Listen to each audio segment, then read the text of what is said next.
ጤና ይስጥልኝ አድማጮቼ፣ እንኳን ወደ ዩቲዩብ ቻናል በሰላም መጣችሁ። ባለፈው ቤዚክ ሩም ረቨኑ ካልኩሌሽኖችን አይተናል። ሜቢ ከዛው ጋር ተያይዞ ገስት ፎሊዮችን ማዘጋጀት ይኖርብናል ማለት ነው። ስለዚህ ገስት ፎሊዮ ምንድነው ብለን ካል እንግዲህ ዲቴል የሆኑ ነገሮችን ሊስቶችን የሚይዝ ነው ማለት ነው።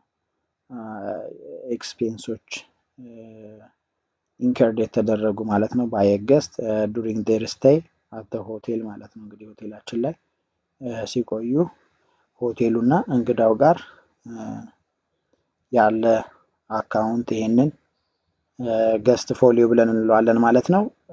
ዲስ ሜይ ኢንክሉድ ሩም ሬቶችን፣ ሚሎችን፣ የተለያዩ ድሪንኮችን፣ ሩም ሰርቪስ፣ ኤኒ አዘር ሰርቪሶችን አጠቃሎ የሚይዝ ነው ማለት ነው። ስለዚህ ገስት ፎሊዮ መስራት የሚል ነገር ይኖራል ማለት ነው። ገስት ፎሊዮችን ስንሰራ እንግዲህ ምን ምን ነገሮችን አካተን መስራት አለብን የሚለውን እንግዲህ ለማሳየት ያህል ነው እዚህ ጋር ዋናዎችን ያመጣሁት። ለምሳሌ እዚህ ጋር ኤቢሲ ሆቴል ብያለሁ። እናንተ እዛ ላይ ለምሳሌ የተሰጠኝ ኤክስ ዋይ ዜድ ከሆነ እዛ ላይ ያለውን ነው የምትጠቀሙት። ሸራተን ከሆነ ሸራተን ብዬ ነው ማስገባው ማለት ነው። ስለዚህ ስሙን ከዛው ነው የምትወስዱት እንጂ በራሳችሁ ክሬት ማድረግ የለባችሁ ማለት ነው ገስት ፎሊዮን ስንሰራ። ስለዚህ ለምሳሌ ኤቢሲ ሆቴል ብዬ አስቀመጥኩ። ገስት ፎሊዮ ይሄ ገስት ፎሊዮ ምን ምን ነገሮችን መያዝ አለበት ነው። እነዚህ ነገሮች ነው ዋና ሚስ ማድረግ የሌለብን። አንደኛው ያው የእንግዳው ስም ይኖራል። ገስት ኔሙን ማስቀመጥ አለብን ማለት ነው። እዛ ላይ ገስት ኔም ከተሰጠኝ የገስቱን ኔም ሊስት አደርጋለሁ። ሩም ነምበሩ ስንት ነው የእንግዳችን? ሩም ነምበሩንም ማስገባት ይኖርብናል። አራይቫል ዴቱ መቼ ነው? አራይቫል ዴቱን፣ ዲፓርቸር ዴቱስ የእንግዳችን መቼ ነው? ኮንፈርሜሽን ነምበር ወይንም ሬጅስትሬሽን ነምበሩ ሊኖር ይችላል። እንግዲህ እንደ ፎርማታችን እሱን እናስቀምጣለን ማለት ነው። ፓክሱ ስንት ነው? ሜቢ አዳልት ቻይልዶችም ካሉ እነሱን ታሳቢ በማድረግ እንጽፋለን ማለት ነው የተሰጠንን ካለ። ሌላው ቮቸር ነምበር ይኖረናል። ቮቸሮች ይኖራሉ። የቮቸር ነምበር ዴቱን፣ ታይሙን እና ሜቢ ኢንቮይስድ ባይ ያው ብዙ ጊዜ አዘጋጁ ስለምትባሉ የራሳችሁን ስም መጠቀም ትችላላችሁ ማለት ነው። ስለዚህ ገስት ፎሊዮ ላይ ስትጽፉ እነዚህን ነገሮች የያዘ ቢሆን ይመረጣል ማለት ነው። ይሄ ብቻ አይደለም። ለምሳሌ እዚህ ጋር እንደምታዩት ቀን፣ ዲስክሪፕሽን፣ ቻርጆች፣ ክሬዲቶች ሊኖሩ ይችላሉ። እነሱን ማስቀመጥ አለብን።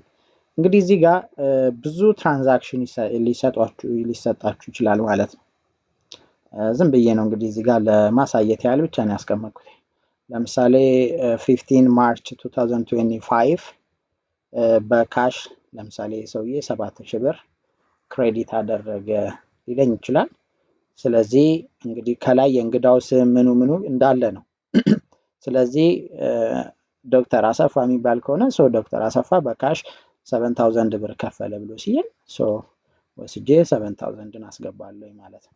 ለምሳሌ የዚህ ሰውዬ ሌላ ደግሞ አኮሞዴሽን ቻርጅ አለው። የአኮሞዴሽን ቻርጅ ደግሞ 5500 ብር ነው ብለን እናስብ። አልጋ 5500 ብር ነው። ሜቢ ይሄ ነገር አንዳንዴ ሲሰጥ ከላይ ያለውን ነገሮች በደንብ መነበብ ይኖርባቸዋል። ሰርቪስ ቻርጅን አንዳንድ ቦታ ላይ ጨምሮ ሊሰጣችሁ ይችላል። አንዳንድ ቦታ ላይ ሳይጨምር ሊሰጣችሁ ይችላል። አንዳንዴ ደግሞ በዶላር ሊሰጣችሁ ይችላል። ዶላር ከሰጣችሁ እናንተ በዶላር ነው የምትሰሩት። ብር ከሆነ በብር ነው የምትሰሩት። ሰርቪስ ቻርጅ አልጨመረም ብሎ ካላችሁ እናንተ ጨምራችሁ መስራቱን ታሳቢ አድርጉ። ጨምሯል ብሎ ካለ ግን መጨመር የለባችሁም ማለት ነው። ኖቲስ ተደርጎ ወይም ኖት ተደርጎ ሊቀመጥ ይችላል። ኢን ዲቴል እሱን ግን በደንብ ማየትና በጥንቃቄ እሱን መስራት ይጠበቅባችኋል ማለት ነው። ለምሳሌ እዚህ ፎሊዮ ላይ አልጨመረም የሚል ነው የገጠመኝ። ስለዚህ 7000 ብር ሰጠ። እዚህ ጋር አኮሞዴሽን ቻርጅ 5500 ብር አለ ማለት ነው። ስለዚህ ሰብ ቶታሉን ስሰራው ለምሳሌ የእንግዳው ቻርጁ 5500 ብር ነው አይደለ? እንትን ያለበት ቻርጅ ለምሳሌ የሁለተኛ ቀን የአልጋ የላውንደሪ ቢኖር እሱንም እንወስዳለን ማለት ነው። አንድ ላይ እንደምራቸዋለን። ስለዚህ ቶታል ብዬ ስል እዚች ጋር አንድ ስለሆነች የኛ ይሄ ኦልሬዲ የከፈለው ብር ነው። ስለዚህ ቻርጆችን እንቆጥራለን። ለምሳሌ የአኮሞዴሽን 5500 ብር ነው። ላውንደሪ ተጠቅሞ የሆነ ብር ሊኖርበት ይችላል። ሌላም እነዚህም ብሮች እንደምራቸዋለን ማለት ነው። ሌትስ ሴይ 5500 ብር መጣ። የዚህን ሰርቪስ ቻርጅ ካልኩሌት ቅድሚያ እናደርጋለን ማለት ነው። ስለዚህ እዚህን 5500 ብር ሰርቪስ ቻርጅ ስትሰሩ አስዩም ለምሳሌ ሰርቪስ ቻርጅ የለውም ብሎ አላችሁ እንጂ ሰርቪስ ቻርጅ 10% የሚል ነገር የለውም። ሰርቪስ ቻርጅ ኢት ሜይ ቢ 10% ሊሆን ይችላል፣ 5%፣ 8% ያለበት ሊኖር ይችላል። እንግዲህ ሰርቪስ ቻርጅ ምንድን ነው የሚለው ከዚህ በፊት የሰራሁት ቪዲዮ ላይ ማየት ትችላላችሁ፣ ስለ ሰርቪስ ቻርጅ እና ቫት ያለበት ማለት ነው። ስለዚህ 10%ቱን አስዩም አብዛኛው ቤት 10% ስለሆነ በ10% እንሰራዋለን።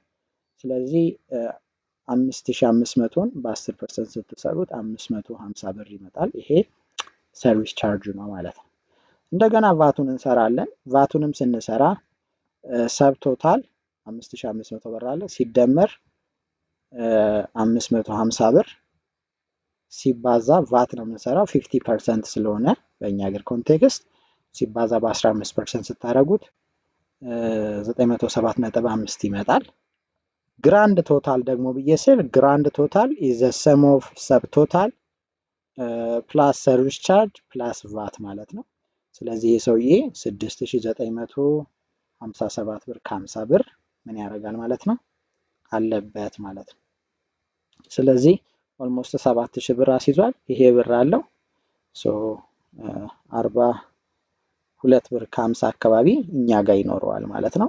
ይሄንን ነገር የያዘ ነው ፎሊዮ ብለን የምንለው ማለት ነው። ስለዚህ በዚህ መልኩ ማስቀመጥ ትችላላችሁ። አጠር አድርጋችሁ በሰንጠረዥ አድርጌ እንደዚህ ጽፌ መስራት ሊጠበቅብኝ ይችላል። ይህን ይመስላል። ተጨማሪ ማብራሪያ የሚፈልግ ካለ መጠየቅ ይቻላል። አመሰግናለሁ። ላይክ፣ ሰብስክራይብ እና ሼር